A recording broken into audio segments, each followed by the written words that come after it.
जोरदार टाळ्यांनी स्वागत करूया आदरणीय राजसाहेब ठाकरे यांचं.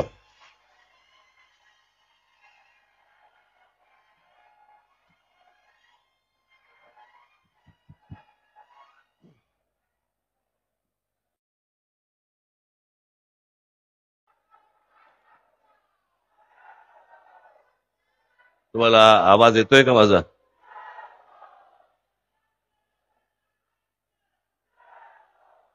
माझा आवाज येतोय सगळ्यांना?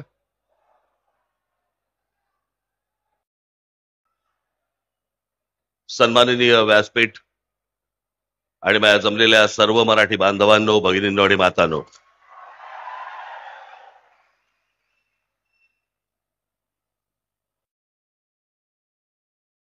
गेले 2 दिवस जरा थोडीशी तब्येत नरम आहे.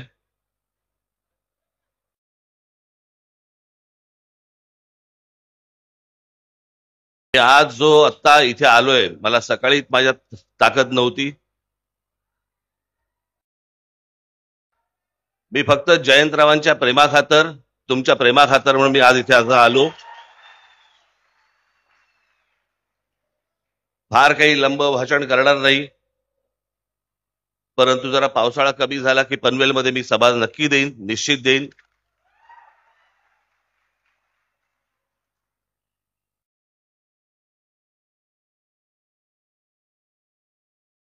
कारण काय झालंय ते हल्ली डॉक्टर सांगत नाहीत. पूर्वीचे आजार कसे आपले ताठ मानेने नाव घेऊन समोर यायचे, हल्लीचे येतच नाहीत. हल्लीचे आजार आणि सध्याचं महाराष्ट्राचं राजकारण फारसं काही वेगळं नाहीये. हा या पक्षातून त्या पक्षात गेला, तो त्या पक्षातून त्या पक्षात गेला. मग आपण म्हणतो काय झालं? व्हायरल होता.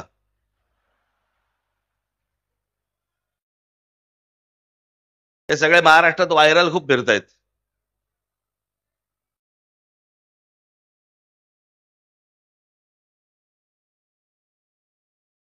स्वातंत्र्य मिळायच्या अगोदर, जवळपास 12 दिवस 13 दिवस अगोदर ज्या पक्षाची स्थापना झाली तो शेतकरी कामगार पक्ष.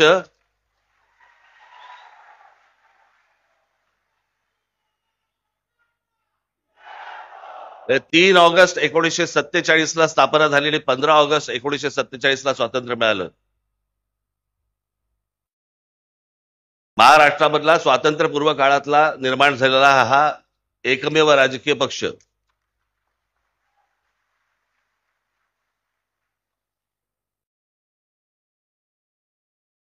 इतक्या वर्षानंतर देखील हे सगळं टिकून आहे, हे खरंच आश्चर्य आहे. मला अजूनही आठवतंय की 1981 साली शिवसेनेचं पहिलं अधिवेशन मुंबईला झालं होतं आणि त्या शिवसेनेच्या पहिल्या अधिवेशनाला प्रमुख पाहुणे म्हणून श्रीपाद अमृत डांगे आले होते, कम्युनिस्ट पक्षाचे. खरं तर शिवसेना आणि कम्युनिस्टांमध्ये कधी मधून विस्तवी जात नसे, पण राजकारण आणि राजकारणी हे उदार होते, मोठ्या मनाचे होते. मोठं मन आता संकुचित व्हायला लागले सगळ्यांचं. म्हणजे आज जर समजा विचार केला त्या गोष्टीचा, तर शिवसेनेच्या व्यासपीठावरती श्रीपाद अमृत डांगे येणं म्हणजे भगव्या व्यासपीठावरती लाल ध्वज येण्यासारखं होतं.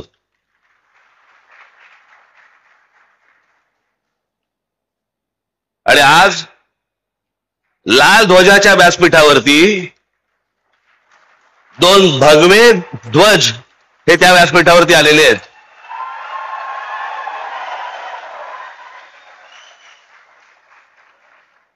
जयंतरावांनी मला जेव्हा येऊन सांगितलं की तुम्ही यायला पाहिजे, आणि ते बाकी काय नाही, फक्त मराठीवर बोला. त्याच्यामुळे आता बाकी मला खरं तर शेका पक्षावरती खूप बोलायचं होतं, पण जयंतराव बोले नका बोलू म्हणून त्याच्या मला काय बोलता नाही येणार होता. इथे मगाशी कोणीतरी उल्लेख केला की मी शेतकरी कामगार पक्षाच्या व्यासपीठावरती मी पहिल्यांदा येतोय. नाही, दुसऱ्यांदा येतोय.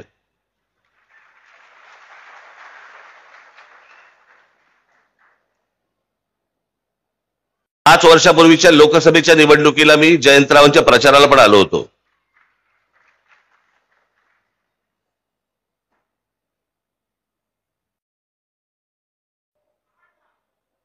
राजकीय पक्ष असतात, निवडणुका होतात, निवडणुका लढवल्या जातात, सगळ्या गोष्टी असतात.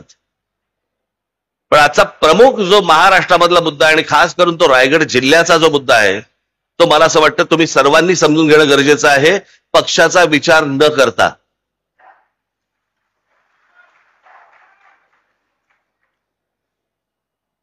ज्या प्रकारे या संपूर्ण रायगड जिल्हा हे अटल सेतू वगैरे झाले, जेव्हा जेव्हा चांगले रस्ते ज्या वेळेला आलेले आहेत त्यावेळेला जर राज्यकर्त्यांचं लक्ष नसेल तर तो प्रदेश बर्बाद व्हायला वेळ लागत नाही. आपल्याकडच्या राज्यकर्त्यांचं तुम्हाला आता सध्या माहितीच आहे. महाराष्ट्र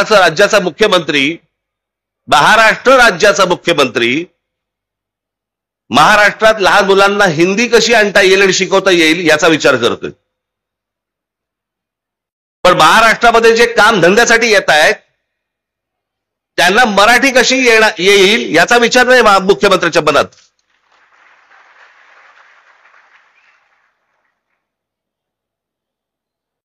महाराष्ट्रामधला मराठी माणूस, महाराष्ट्रामधला भूमिपुत्र याचा विचारच नाही. आणि याचं सगळ्यात मोठं विदारक जर स्वरूप कुठचं असेल, भीषण स्वरूप जर कुठचं असेल तो रायगड जिल्हा आहे.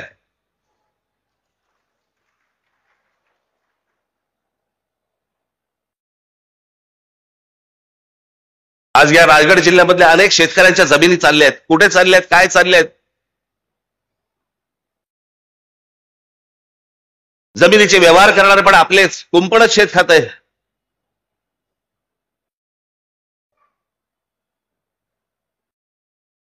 शेतकऱ्यांच्या जमिनी चालल्या आहेत, उद्योगधंदे येत आहेत, उद्योगधंद्यांमधनं बाहेरच्या राज्यातनं माणसं येत आहेत. मी आज ज्या व्यासपीठावरती आलेलो आहे त्या पक्षाचं नाव आहे शेतकरी कामगार पक्ष. म्हणजे एका बाजूला शेतकरीही बर्बाद होतोय आणि दुसऱ्या बाजूला उद्योग जे येत आहेत त्याच्यामध्ये मराठी कामगार भरती होत नाहीयेत, बाहेरच्या राज्यातले लोक होत आहेत. शेतकरी कामगार पक्ष मग काय उपयोग? या रायगड जिल्ह्याची जबाबदारी जयंतराव तुम्ही हातामध्ये घेतली पाहिजे आणि जो शेतकरी आहे तो बर्बाद होणार नाही. या रायगड जिल्ह्यामधली मराठी तरुण तरुणी या उद्योगधंद्यामध्ये कामाला लागली पाहिजेत. याच्यासाठी मला असं वाटतं सर्व पक्षांनी काम करणं गरजेचं आहे. बाकीची राज्य बघा तुम्ही. मी या हिंदीच्या प्रश्नावरती पण बोललो होतो. मी तेव्हा माझ्याकडे आले होते ना जेव्हा ते शिक्षण मंत्री भुसे, त्यालाही मी म्हटलं होतं, मी म्हटलं गुजरातमध्ये आहे का हो? या देशाचे पंतप्रधान आणि या देशाचे गृहमंत्री हे दोघेही गुजरातचे आहेत. अमित शहा एका त्यांच्या इंटरव्ह्यू मध्ये बोलले होते, त्यांना प्रश्न विचारला भाषावादावरती, तर ते बोलले पहिल्यांदा तुम्हाला सांगतो म्हणे मी काही स्वतः हिंदी भाषिक नाही, मी गुजराती आहे. देशाचा गृहमंत्री स्वतः ठणकावून सांगतो की नाही मी हिंदी भाषिक नाही, मी गुजराती आहे.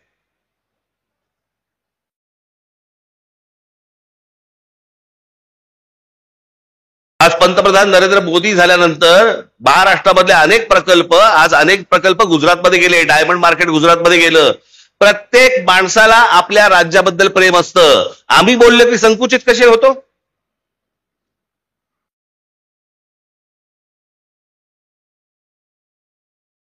मी जेव्हा त्याला सांगितलं, म्हटलं तुम्ही आता हिंदी आणायचा प्रयत्न करताय, गुजरातमध्ये आहे का हिंदी? ते बोलले नाही गुजरातमध्ये नाही हिंदी. म्हटलं मग महाराष्ट्रात का आणताय? यांचं काय राजकारण चाललंय ना, मला असं वाटतं आपण ही गोष्ट नीट समजून घेणं गरजेचं आहे. राजकीय पक्ष निवडणुका येत राहतील, जात राहतील, सगळं होत राहील. मी मागे माझ्या भाषणात म्हणालो होतो ना, एकदा तुमची भाषा संपली आणि तुमची एकदा जमीन गेली, जगाच्या पाठीवर तुम्हाला कसलंही स्थान नाही, कसलंही स्थान नाही. मी आता मुद्दा म्हणून तुम्हाला आता गुजरातमधली जागेची परिस्थिती म्हणजे शेती जमीन बघा, शेतीची जमीन गुजरातमधली काय परिस्थिती आहे. Gujarat tenancy and agriculture land act या कायद्यानुसार गुजरातमध्ये जे गुजरातचे रहिवासी नाहीत किंवा अनिवासी भारतीयांना शेत जमीन विकत घेता येत नाही. म्हणजे उद्या जर समजा तुम्ही महाराष्ट्रामधून जर समजा गुजरातला गेलात, तुम्हाला शेत जमीन विकत घेता येणार नाही. हे भारतामध्ये चालू आहे. हे आपल्या देशातच चालू आहे. ज्या राज्याचे पंतप्रधान आणि गृहमंत्री हे दोन्ही एका ज्या गुजरात राज्याचे आहेत, त्यांच्या राज्यामधली शेत जमीन या देशातला कोणीही नागरिक जाऊन विकत घेऊ शकत नाही.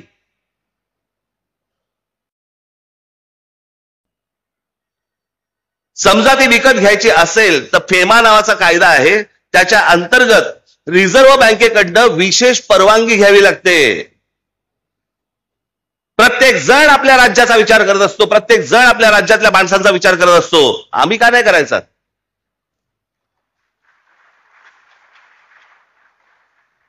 आज आमच्याकडे इथे रायगड जिल्ह्यामध्ये कोण जमिनी घेतंय, कोण येतंय, कोण राहतंय, काय चाललंय माहिती नाही. ठाणे जिल्ह्यामध्ये आमच्या कोण येतंय, कोण राहतंय, कोण जमिनी विकत घेते माहिती नाही. जवळपास उत्तरेमधले अनेक असे धनदांडगे आहेत की ज्यांनी आज महाराष्ट्रामध्ये, कोकणामध्ये, खास करून रायगडमध्ये, रत्नागिरीमध्ये, सिंधुदुर्गामध्ये जमिनी घेऊन ठेवलेल्या आहेत. आमचेच लोक विकतायत. आमच्या लोकांना एवढंही कळत नाहीये की यातनं आम्हीच संपणार आहोत.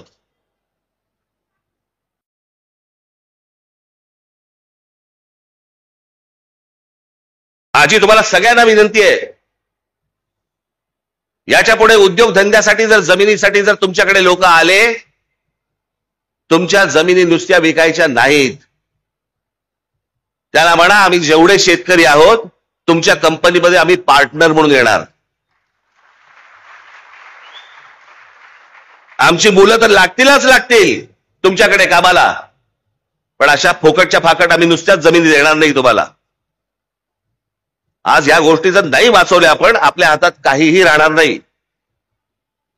उद्या याच ठिकाणी, याच रायगडमध्ये अमराठी नगरसेवक निवडून येतील, अमराठी आमदार निवडून येतील, अमराठी खासदार निवडून येतील. मी जो त्या दिवशी माझ्या एका सभेमध्ये मी सांगितलं ना की हा धोका सगळा अख्खा ठाणे जिल्ह्याला विळखा पडलेला आहे.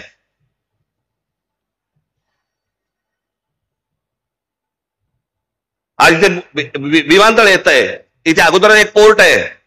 कोण माणसं येत आहेत, कोण नाही येत आहेत. मला असं वाटतं आपण सगळ्या पक्षांनी विचार केला पाहिजे की या येणाऱ्या नवीन विमानतळावरती सर्वाधिक जवळपास 100% ही मराठी मुलं आणि मराठी मुली कामाला लागल्या पाहिजेत तिकडे.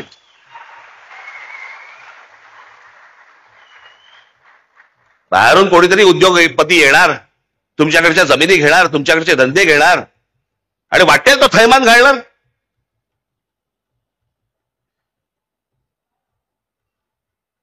आता तुम्हाला म्हणे तुम्ही ह्या सगळ्या जमिनी आणि याच्यावरती म्हणे कायदा आणला राज्य सरकारने.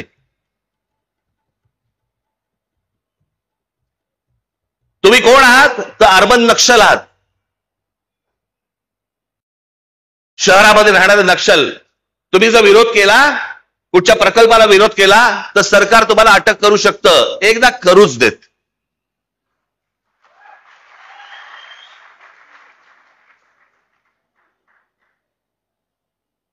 या महाराष्ट्रामध्ये मराठी माणसाच्या थडग्यावरती उद्योग नाही उभे राहणार. उद्योग आणायचे असतील तर मराठी माणसाचा मान सन्मान राखूनच तुम्हाला उद्योग आणावे लागतील, त्याशिवाय तुम्हाला आणता येणार नाहीत. कोण कुठे येतोय काही पत्ताच लागत नाहीये. कुठून रस्ता, म्हणजे या संपूर्ण राज्यामध्ये कोणत्या प्रकारची प्रगती होते, कुठून रस्ते निघणार आहेत, काय निघणार आहेत, फक्त मंत्र्यांना माहिती. का? तेच ठरवणार आणि रस्ता व्हायच्या अगोदर तेच जमिनी घेणार आणि मग या सगळ्या उद्योगपतींशी व्यवहार करणार आणि मग सगळे गब्बर होणार आणि मग निवडणुकीच्या तोंडावरती विषय गेला बाजूला, विचार गेला बाजूला, फक्त तोंडावर तुमच्या पैसे फेकून मारणार आणि तुमच्याकडनं मतं घेणार. एवढा एकमेव उद्योग महाराष्ट्रात सुरू आहे.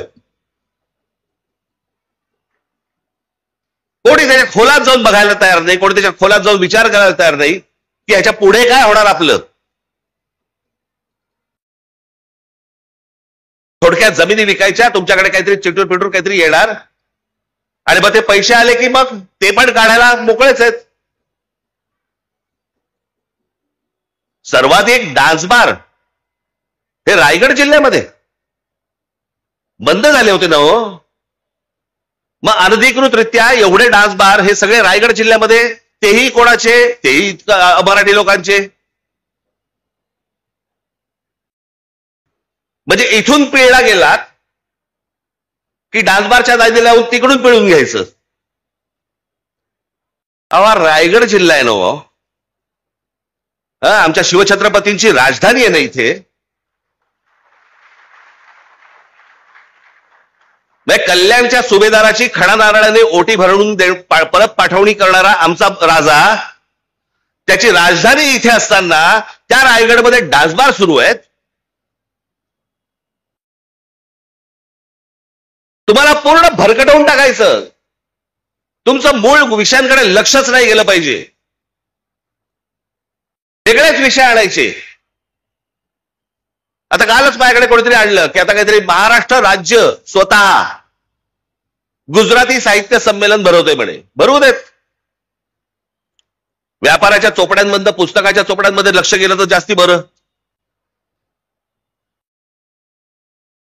पण हे काय चालू आहे? हे नुसतं गुजराती माणसाबद्दलचं प्रेम नाहीये. मराठी माणसाची आणि गुजराती माणसाची लागावी, इथे भांडणं व्हावी, त्यात आपण मतं कशी काढू शकतो, काय काय करता येईल, याच्यासाठीचे उद्योग आहेत. दुसरं काही नाहीये. त्याला वाटलं होतं की लगेच राज ठाकरे आणि बाकी सगळे संजय राऊत आम्ही सगळेजण रिॲक्ट होऊ त्याच्यावरती. होणार नाही. आम्हाला जे पाहिजे तेच आम्ही करू. तुम्हाला जे पाहिजे ते आम्ही करणार नाही. बिलकुल करणार नाही. ज्या वेळेला समजेल की तुमच्या कृतीतनं महाराष्ट्राला नख लागतंय, त्यावेळेला अंगावरतीच येऊ.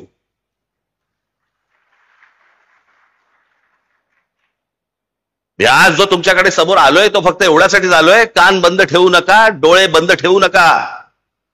आपल्या आजूबाजूला काय नक्की चालू आहे याच्यावर तुमचं बारीक लक्ष असलं पाहिजे. खास करून माझ्या तरुणींना आणि तरुणांना मी सांगेन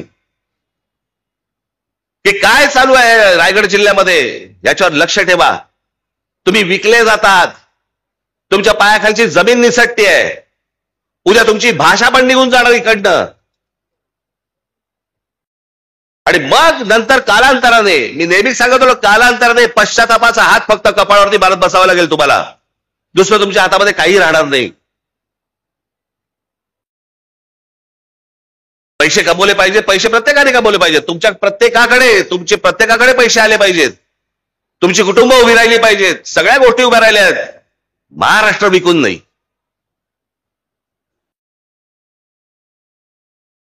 आज बाहेरच्या राज्यांमध्ये आपल्याबद्दलची काय बोलले जातं माहितीये? अत्यंत लाज वाटते मला, लाज.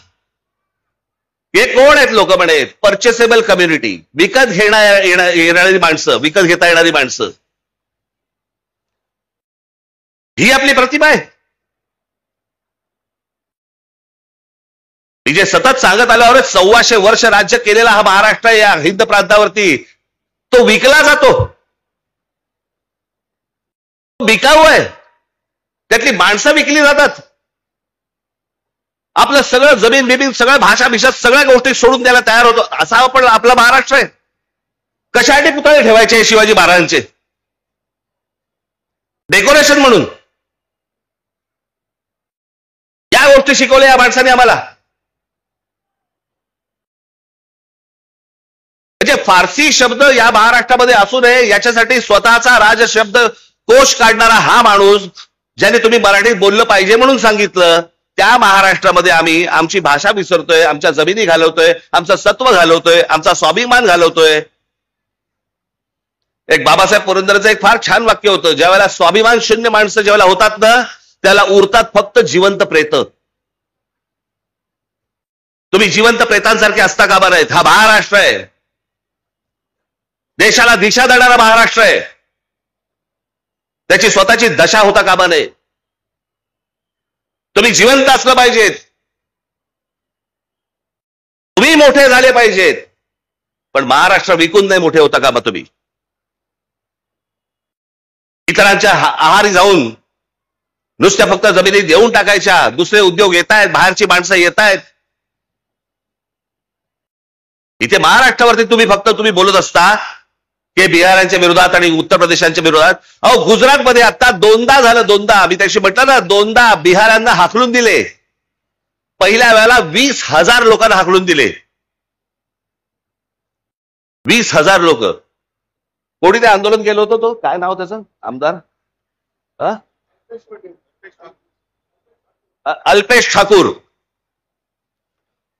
त्याने आंदोलन केलं गुजरातमध्ये. बातम्या नाहीत. बिहारी लोकांना हाकलून दिले, जवळपास 20,000 लोकांना हाकलून दिले. त्या अल्पेश ठाकूरला नंतर भारतीय जनता पक्षामध्ये घेतलं गेलं आणि त्याच्यानंतर त्या अल्पेश ठाकूरला गुजरातमध्ये त्याला आमदार केलं गेलं. म्हणजे 20,000 बिहारांना हाकलून देणाऱ्या माणसाला गुजरातमध्ये जर समजा सत्कार होतो, जेव्हा राज ठाकरे बोलतो तो संकुचित देशद्रोही कसा असतो. आत्ता पण परत बिहारांना हाकलून दिले. म्हणजे आपापली राज्य कशी व्यवस्थित ठेवतात बघा, आणि आमच्या राज्यामध्येच फक्त हे गोंधळ घालायला येत आहेत की तुम्ही हिंदी शिकली पाहिजे, बाहेरच्या राज्यातल्या लोकांना घेतलं पाहिजे. या सगळ्या गोष्टी आत्ता सुरू आहेत. माझी तुम्हाला सगळ्यांना विनंती आहे, मी ज्याला इथे सभा घेईन त्याला मी बाकीच्या इतर सगळ्या गोष्टी बोलीनच, परंतु आजच्या या जयंतरावांच्या आमंत्रणाच्या निमित्ताने, तुमच्या पक्षाच्या वर्धापन दिनाच्या निमित्ताने मला तुमच्यासमोर येता आलं. 2 शब्द तुमच्यासमोर मला बोलता आले. माझी तुम्हाला सगळ्यांना विनंती, हात जोडून विनंती आहे की जागे राहा, कान उघडे ठेवा, डोळे उघडे ठेवा, सतर्क राहा. आपला महाराष्ट्र विकला जाऊ देऊ नका, एवढीच फक्त विनंती करतो आणि आपल्या सर्वांची मी रजा घेतो. धन्यवाद. जय हिंद, जय महाराष्ट्र. धन्यवाद राजसाहेब. आपण आपल्या मनोगतातून मराठी मनाला साथ घातली त्याबद्दल मी आपला मनःपूर्वक आभारी आहे. राजसाहेबांना